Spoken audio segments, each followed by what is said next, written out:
Hoos baay'ee aadaa of danda'e qaba. Anamma arsiitiin biyyattiin beekama. Okay. It's a beautiful guy. That one, she's so beautiful. Yummy. Yo. That one, yeah. You're from? Damn, boy. Damn. Let me tell you. Okay. Akkuma baale, listen. Arsii fi baale osoo tokko taate, aadaan jaraa gargaran ta'u. Sigalee miti. Tokko waan ta'aniif aadama arsiin fayyadamtu baalee fayyadamuu qaba. Ammas biratti baale loqoda ofii adda qaba. Baale aadaa uffata isaa adda qaba. Baale aadaa heerumsiisaa fi fuudhaa keessatti sargiisatti adda qaba. Sigalee miti. Baale akkaataa jireenya mataa isaa gannaa fi bona nyaata. Sigalee miti. Laftummaanuu garagara sigalee.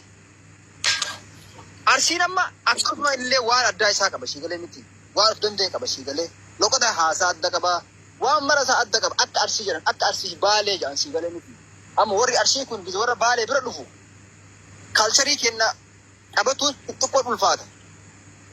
Yaata waggaalaa barbaadan sigalee. Soo kanaafiyyuu garagara amma nuuma ammaa kanattu tokko maal jedha malee sikkoo fi mandoo nuti warra mandoo taanu isin warra sikkooti.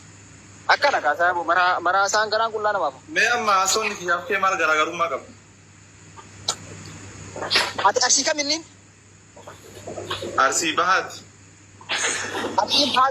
Arsiin baatukkoo baale loqonni jaraa wayita. Amma arsiin lixaa amma xiqqoon kabbada. Okay, gosti ta'e maal dhuge lafee kiyya? Gosti tiyya ani Hamza, Amin, Ismail, Baale, Ali, Kajawa.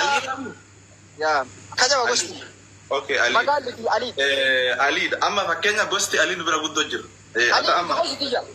Kajawa ani. Amma inni abbakara. Ali fi jira. Ani Amma inni abbakara. Dhagay kaa warada. Inni arsii shaashamanii abbakara. Ali magaala tiyya malee ani Kajawa. Kajawa.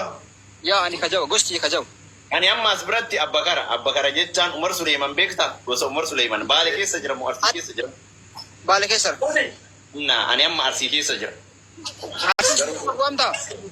Yani baale gosti kiyya ani arsiidha ofiin jedha baale tokko baale arsii filannoo keeti firidamii jira kuwa lama edem shan keessa barbaadde bakka barbaadde dhufu waamuu dandeetta abbaan barbaade gin itti waamu waliyaamu miti barsiina jira. Amma akka seenatti kaaneela akka amma jirutti dhugaadha galgalafti gargara kutaalee kudha takka gargara. Amma Anamma baay'inaan ijoollee baaleetii fi ijoollee arsii giseen dhagee nuti arsii nuti baalee naan jambeete bakka sammuuti jennaa fudhatamuu dide garuu akkamii garaagaraa.